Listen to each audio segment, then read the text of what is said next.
Shalom, I'm Gideon, and this is House of Gideon. Let's build. Days of Unnatural Darkness, Part 1. Signs in the heavens, seals on the earth. The eclipse code, Yah's alarm in the heavens.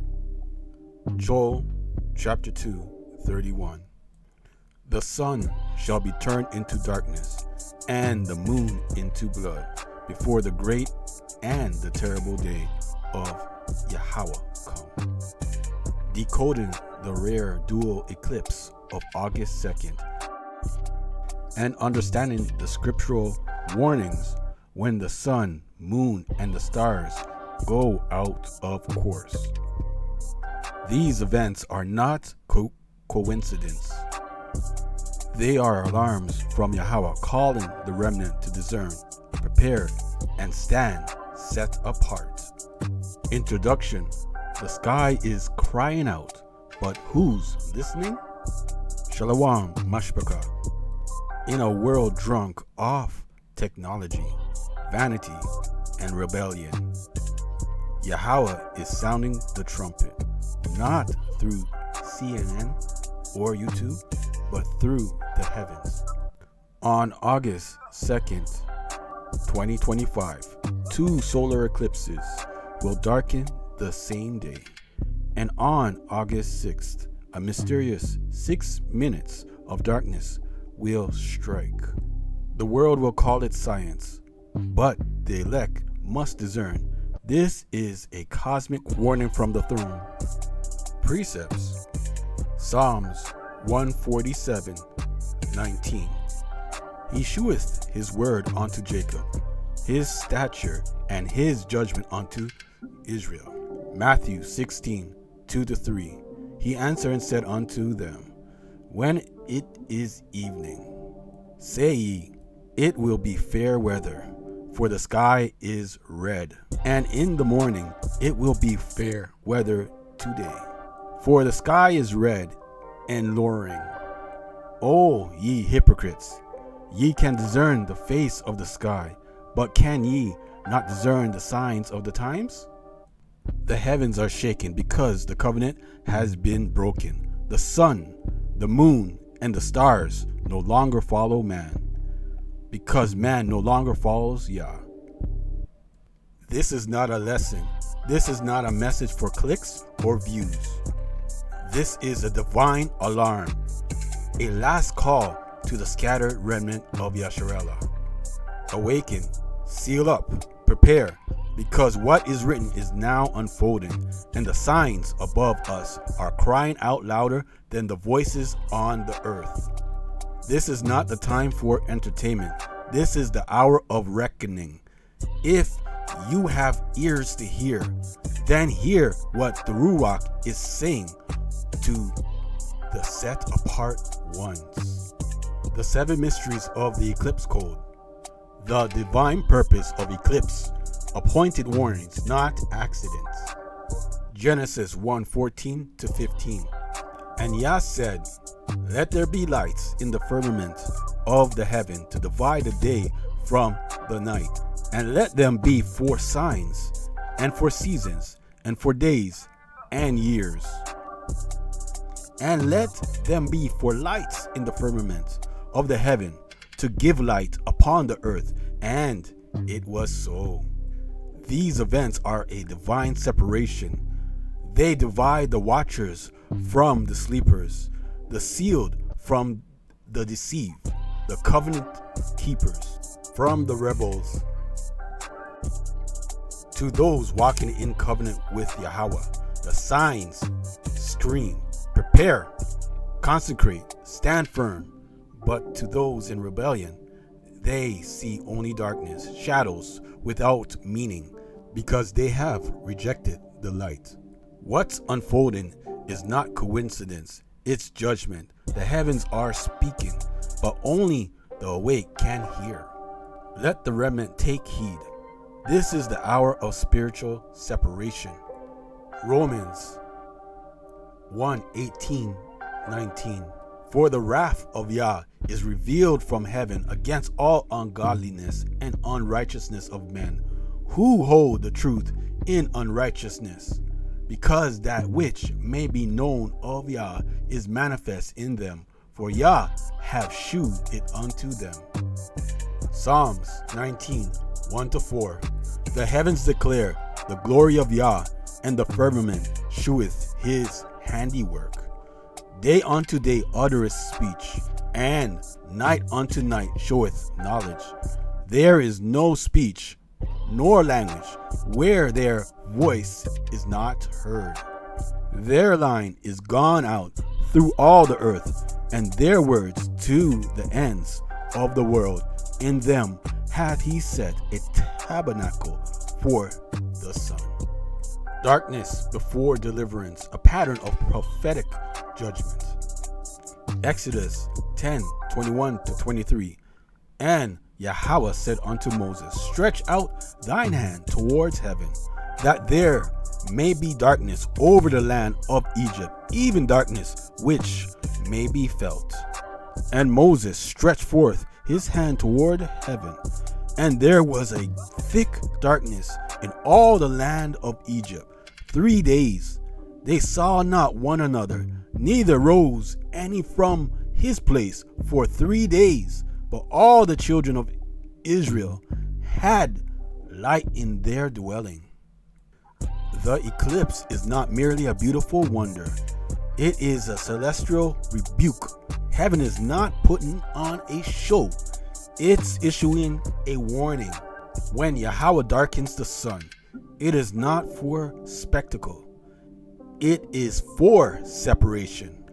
It is a cosmic decree echoing from the throne. Judgment is coming. Are my people ready?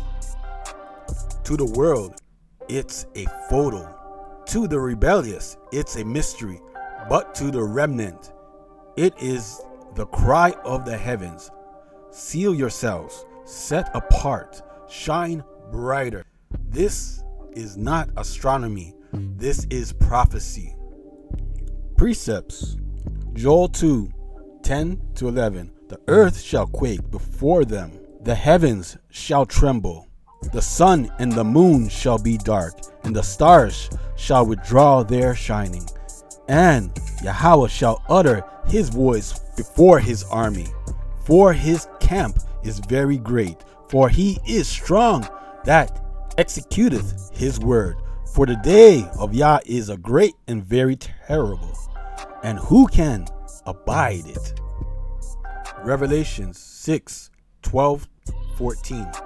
And I beheld, when he had opened the sixth seal, and lo, there was a great earthquake, and the sun became black as sackcloth of hair, and the moon became as blood, and the stars of heaven fell unto the earth, even as a fig tree casteth her untimely figs, when she is shaken of a mighty wind. And the heaven departed as a scroll when it is rolled together, and every mountain and island were moved out of their places. Double eclipse. The witness is established. Deuteronomy 19:15. One witness shall not rise up against a man for any iniquity, or for any sin, in any sin that he sinneth. At the mouth of 2 witnesses, or at the mouth of 3 witnesses, shall the matter be established. On August 2nd, 2025, 2 solar eclipses will darken the same day. A phenom so rare it has not been seen in centuries. This is no coincidence. It is a double witness, a celestial testimony from Yahawah himself. The heavens are not silent. They are speaking. They are declaring that judgment has been confirmed. A heavenly court has convened. The scrolls are open. A decree is going forth. Woe to the rebellious. Awaken, O remnant of Yasharallah. Let those with ears hear what the heavens are shouting. This is not science. This is a prophetic alignment. The seals are being loosed. Precepts. 2 Corinthians 13:1. This is the third time I am coming to you. In the mouth of 2 or 3 witnesses shall every word be established. Revelations 11:3. And I will give power unto my 2 witnesses, and they shall prophesy a thunderous 260 days, clothed in sackcloth. Midday blackout. Judgment strikes at the height of pride. Amos 8:8-10. Shall not the land tremble for this, and every one mourn that dwelleth therein?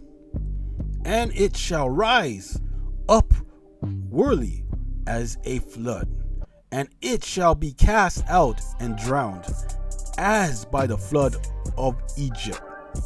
And it shall come to pass in that day, saith Yahawah Alahayanawa, that I will cause the sun to go down at noon, and I will darken the earth in the clear day, and I will turn your feasts into mourning, and all your songs into lamentation, and I will bring up sackcloth upon all loins, and baldness upon every head, and I will make it as a mourning of an only son, and the end thereof as a bitter day. Noon represents the height of man's pride, his confidence, his empires, his technology, his illusion of control. But when Yahawah turns out the lights at noon, he is making a declaration. You are not in control. I am. This is not just an eclipse.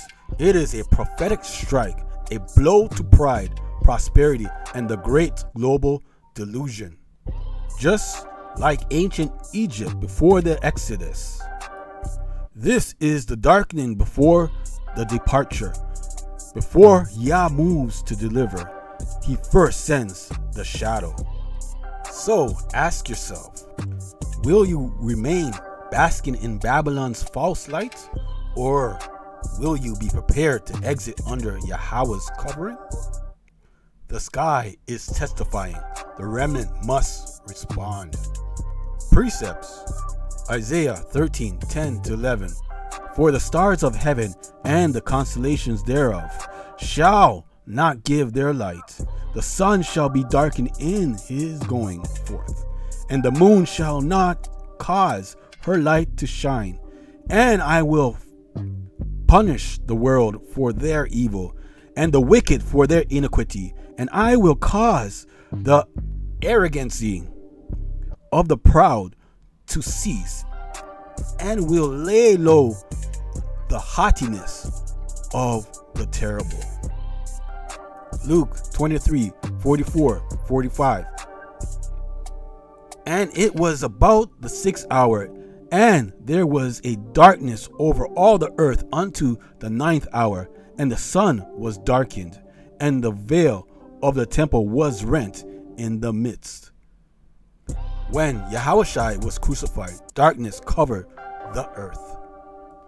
2 Esdras 5:4-5. Signs that break nature. 2 Esdras 5:1-7. Nevertheless, as coming the tokens, behold, the days shall come, that they which dwell upon earth shall be taken in a great number, and the way of the truth shall be hidden, and the island shall be barren of faith.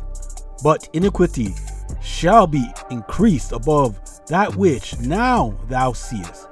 Oh, that thou hast heard long ago, and the land that thou seest now to have root, shalt thou see wasted suddenly.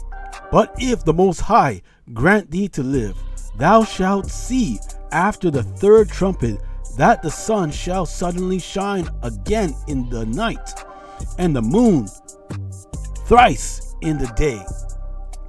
And blood shall drop out of wood, and the stone shall give his voice, and the people shall be troubled. And even he shall rule, whom they looked not for that dwelt upon the earth, and the fowls shall take their flight away together. And Sodomitish sea shall cast out fish, and make a noise in the night, which many have not known, but they shall all hear the voice thereof. Ezra was shown a terrifying vision of the future, a time when the sun, moon, and the stars no longer obey their natural order. This only happened when wickedness multiplies beyond measure.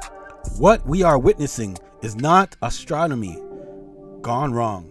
It is the Most High interrupting time itself. He is bending the clock, shaking the heavens, and releasing judgment code in the cosmos. These are not malfunctions. They are heavenly war horns, shofars, trumpets in the sky, a declaration that the final conflict has begun. Even the scientists tremble because what's coming cannot be calculated. To the remnant, be not afraid, be sealed, be ready. To the rebellious, your time is up. Precept, Jubilees 2:9-10. And Yah appointed the sun to be a great sign on the earth 4 days, and for Sabbaths, and for months, and for feasts, and for years, and for Sabbaths of years, and for jubilees, and for all seasons of the years. And it divideth the light from the darkness, and for prosperity, that all things may prosper, which shoot and grow on the earth. The question of the hour. So now I ask you, Yasharel. Number 1, why are eclipses such powerful tools in Yahawah's prophetic timeline? Number 2, what does the dual eclipse represent spiritually for Yasharel and the nations? Number 3, what patterns can we see between Egypt, Nineveh, and modern Babylon? Number 4, how can your household become a dwelling of light in these days of darkness? Number 5, if this is a cosmic judgment, what should your response look like this week? Final cry. This is not science. This is sentencing. When the Most High flips the sky upside down, it's not a show, it's a spiritual subpoena. The heavens have declared judgment. Babylon has been found wanting. But what about you, O house of Yasharel? Last selection of scripture. Revelation 6:17. For the great day of his wrath is come, and who shall be able to stand? Revelation 18:3-4. For all nations have drunk of the wine of the wrath of her fornication, and the kings of the earth have committed fornication with her, and the merchants of the earth are waxed rich through the abundance of her delicacies. And I heard another voice from heaven saying, Come out of her, my people, that ye be not partakers of her sins, and that ye receive not of her plagues. This eclipse is not just a sign, it is a line, a line between the sealed and the deceived, between the righteous and the rebellious, between those who see the sky as a clock and those who see it as a circus. This is the message of a 5-part series I have for you. Be continued. Stay strong in the faith. Subscribe and join the gathering of the set apart. If this message moved you, don't just watch. Subscribe and stand with the red men.